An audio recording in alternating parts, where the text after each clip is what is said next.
me présente, je m'appelle Timothée, je suis interne en gastro sur Paris. Peut-être que vous avez déjà vu le TP, la conf numéro 1. Donc là, on part pour le TP numéro 2, TP que j'ai décidé d'aborder sous le prisme de l'endoscopie. Donc comme le diaporama voudra bien démarrer, je vous avais déjà fait ça pour les deux premières, donc vous savez que l'hépatogastroentérologie, c'est très large, ce qui est assez attractif dans la spécialité. Et donc, au-delà de l'hépatogastroentérologie, vous avez de la pancréatologie, vous avez de l'oncologie digestive, vous avez de la proctologie, vous avez de l'endoscopie. Et notamment dans les centres universitaires, vous avez des spécialistes qui vont s'occuper d'un seul pan de la spécialité. Et l'endoscopie, dans tout ça, elle est au centre de la spécialité, ça se développe de plus en plus. Énormément de patients ont des endoscopies et les techniques endoscopiques ne cessent d'évoluer, permettent de faire de plus en plus de gestes. Et donc là, on aborde la spécialité sous l'angle de l'endoscopie. L'endoscopie, elle va être centrale notamment pour les hémorragies digestives, item par ailleurs central de la spécialité pour les EDN, pour tout ce qui va être ulcère gastrique duodénal, les gastrites, pour tout ce qui va être gestion et complications de l'hypertension portale. Ensuite, toute la problématique des lithiases biliaires, des complications avec l'échoendoscopie, la CPRE, et l'endoscopie également de dépistage pour tout ce qui va être dépistage de pathologies néoplasiques. Donc, quelques références utiles en hépatogastroentérologie. J'insiste à chaque fois sur la FMC Gastro. Donc la FMC Gastro, c'est un site que vous trouvez facilement. Vous tapez n'importe quel item sur Google, vous allez tomber sur une page référencée de la FMC Gastro. Vous pouvez vous y fier, c'est écrit par des spécialistes, la plupart du temps par des universitaires ou en tout cas par des gastroentérologues à la pointe du sujet qu'ils abordent. Les recommandations Baveno, c'est pour tout ce qui va être hypertension portale, et la FEF, c'est pour la version hépato. Pour vous entrer en radiologie du tube digestif, donc le pôle ou d'autres sites sont utiles. Donc voici le plan de la présentation. Donc, en préambule, on va voir qu'il y a différents types d'endoscopie. Je vais vous expliquer les bases de l'endoscopie, les différents types d'endoscopie qui existent, avec un rappel sur l'anatomie qui est essentiel pour comprendre ce qu'on peut faire, ce qu'on peut voir en endoscopie et ce qu'on ne peut pas voir. Et après, on abordera donc en deux parties les endoscopies d'urgence et les endoscopies programmées. Et dans la présentation, vraiment, on reste sur les bases des endoscopies. Très rapidement, quand on parle d'endoscopie, on va être dans le domaine de la spécialité. C'est pas ça qu'on vous demande aujourd'hui aux EDN. Néanmoins, vous enverrez vos patients faire des endoscopies. C'est important de savoir un petit peu à quoi vous les envoyez, quels sont les grands risques, les grandes complications, les grandes classifications qui peuvent être utiles, qui peuvent vous être utiles, et les indications, les grandes complications, ça fait partie du programme des EDN. Et l'anatomie, bien évidemment, en fait partie. Donc, première question. Concernant l'anatomie du tube du système digestif, quelles sont les propositions exactes? La queue du pancréas est visible en écho-endoscopie en transgastrique. La queue du pancréas, effectivement, elle est visible en écho-endoscopie en transgastrique, et pour ça, il faut bien avoir l'anatomie en tête, qu'on va revoir juste derrière. La queue du pancréas est en arrière et sous le corps de l'estomac. Le duodénum est composé non pas de 3 segments, mais de 4 segments. La valvule de Bowen, c'est bien une jonction entre l'intestin grêle et le côlon droit, mais c'est l'iléon terminal et le côlon droit. L'artère mésentérique supérieure issue du tronc cœliaque vascularise l'intestin grêle, côlon droit et une partie du côlon transverse. La mésentérique supérieure, effectivement, elle vascularise le grêle, le côlon droit, une partie du transverse, mais elle n'est pas issue du tronc cœliaque, elle est issue de l'aorte, et donc elle vascularise ces segments-là, mais elle est issue directement de l'aorte. Le tronc cœliaque, lui, va donner différentes branches, dont l'artère hépatique, l'artère splénique et les artères gastriques. Le rectum est divisé en bas rectum, moyen rectum et haut rectum. Donc ça, sur ce plan-là, oui, c'est bon. Mais le bas rectum, c'est effectivement 0,5 cm. Le moyen rectum, c'est 5 à 15 cm. Et le haut rectum, le moyen rectum, c'est entre 5 et 10 cm, et le haut rectum, c'est entre 10 et 15 cm. Donc, quelques rappels sur l'anatomie digestive. Donc, vous avez le tube digestif. Nous, on s'occupe de tout ce qui va être en dessous de la sphère ORL, donc tout ce qui va être après le pharynx. L'œsophage, classiquement, on le sépare en différentes parties. On a l'œsophage cervical, on a le tiers supérieur de l'œsophage, le tiers moyen, puis le tiers inférieur. L'œsophage et l'estomac, cette zone-là, on appelle ça la jonction œsogastrique. La jonction œsocardiale, c'est le cardia, c'est cette zone de transition entre œsophage et estomac.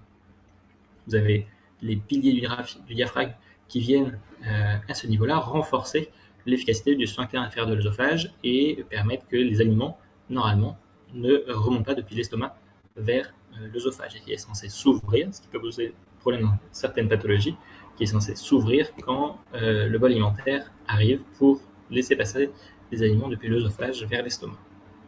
Ensuite, l'estomac en lui-même, on va séparer la poche aérogastrique qu'on appelle le fundus. On a le cardia, on en a parlé. On a la petite courbure, la grande courbure du corps gastrique. Et ensuite, à la fin de l'estomac, on a le pylore. Le pylore, c'est une région de muscles lisses qui assure une fonction de sphincter qui empêche le reflux des aliments dans l'intestin grêle vers l'estomac et qui va s'ouvrir, pareil, lorsque le bol alimentaire va arriver dans l'estomac et passer dans l'intestin grêle. Ce pylore, la région juste avant, on appelle ça l'antre. Ensuite, vous avez le duodénum donc, avec 4 segments, D1, D2, D3, D4. Et la jonction entre le D4 et le jéjunum, on appelle ça l'angle de traite. Vous avez le foie, les voies biliaires, le pancréas qui sont intriqués avec le duodénum. On va le revoir en détail juste après. Donc, dans l'intestin grêle, on a le duodénum. Ensuite, on a le jéjunum, 4 à 6 mètres, puis l'iléon. Et l'iléon, lui, il s'abouche au niveau de la valvule de Bow-1, au niveau du côlon droit. Dans le côlon droit, on a le cécum, on a le bas-fond cécal, l'appendice qui peut prendre différentes positions.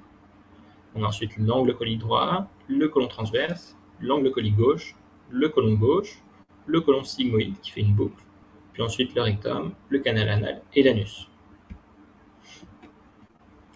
L'anatomie des voies biliaires. Donc l'anatomie, pour bien préciser les choses, parce que les structures sont intriquées les unes dans les autres. Donc vous avez le foie en avant, les voies biliaires qui drainent tout le foie, qui vont se rassembler, qui vont converger pour donner le canal hépatique commun. Le canal hépatique commun, il est rejoint par le canal cystique qui draine la vésicule biliaire. Ensemble, ils forment le conduit cholédoque, qu'on appelle la voie biliaire principale. La voie biliaire principale, elle passe en arrière du duodénum et elle arrive jusqu'à s'aboucher dans le deuxième duodénum au niveau de l'ampoule de Vater qu'on appelle la papille. C'est la papille majeure qui est entourée par un sphincter de muscles lisses qu'on appelle le sphincter d'Oddi. Ampoule de Vater, papille, sphincter d'Oddi, donc c'est dans la même région.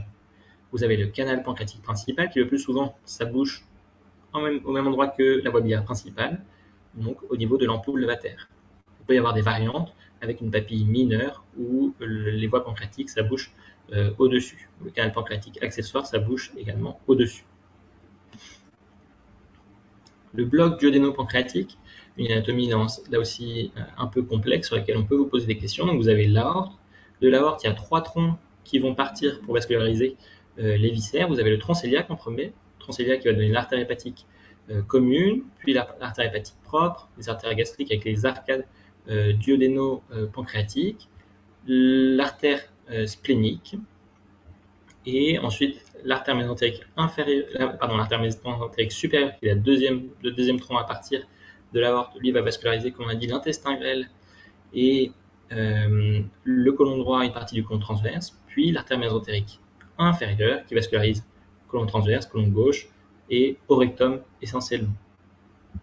Vous avez les structures veineuses également, vous avez la veine mésentérique inférieure, la veine mésentérique supérieure, la veine mésentérique inférieure et la veine splénique, elles ne sont pas indiquées, mais elles se rejoignent et forment le tronc splénomésarique, et ça se rejoint en arrière du pancréas avec la veine mésentérique supérieure pour former le tronc porte. Donc le tronc porte naît en arrière du pancréas.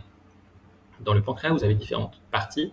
vous avez la tête du pancréas, vraiment dans le cadre duodénal, l'isthme, en arrière duquel on trouve les vaisseaux, le corps du pancréas et la queue du pancréas. Et l'estomac, donc, qui vient se poser au-dessus, en avant. Et donc, quand vous êtes dans le corps de l'estomac, vous pouvez analyser le corps et la queue du pancréas en écho-endoscopie en transgastrique. Une autre slide sur la vascularisation du côlon. Concernant les différentes techniques d'endoscopie digestive, quelles sont les propositions exactes? La coloscopie nécessite une préparation par lavement et se fait essentiellement en France sous anesthésie générale. Alors, on peut faire des lavements pour des rectosigmoïdoscopies, quand on veut voir vraiment la partie terminale du côlon. Néanmoins, quand on veut faire une coloscopie complète, on fait une préparation avec des laxatifs oraux. Donc, ce sont des préparations type Colopec, Fortrans, Moviprep, avec 2 à 4 litres à faire ingérer par le patient. La gastroscopie permet d'explorer le jéjunum proximal. Non, le jéjunum proximal, c'est un petit peu trop loin. La gastroscopie, elle permet d'aller jusqu'au 2e, voire 3e duodénum maximum. La CPRE, cholangiopancréatographie rétrograde endoscopique. C'est la technique de référence pour explorer une masse de pancréas? Non, c'est la technique de référence pour aller cathétériser les voies biliaires. La CPRE, elle a une intervention thérapeutique. On fait d'abord, dans un premier temps, un examen diagnostique qui est une écho-endoscopie. Une écho-endoscopie haute, c'est cet examen-là qui permet d'explorer la masse du pancréas. Si elle est compressive sur les voies biliaires que le patient est ictérique, on pourra être amené à faire une CPRE pour mettre en place une prothèse biliaire. Mais ce n'est pas pour l'exploration en elle-même. La vidéocapsule endoscopique est contre-indiquée en cas d'antécédent d'irradiation adénopelvienne. C'est vrai. Il faut d'abord il faut en discuter. On a d'autres solutions, des vidéocapsules un peu factices qui peuvent se résorber dans le tube digestif pour voir s'il y a des sténoses radiques. Néanmoins, quand il y a une irradiation adénopelvienne, c'est quasiment une contre-indication définitive. Il n'y a même pas d'intérêt à faire cette vidéocapsule qui peut fondre sur elle-même, car il y a un trop grand risque d'impaction de la vidéo.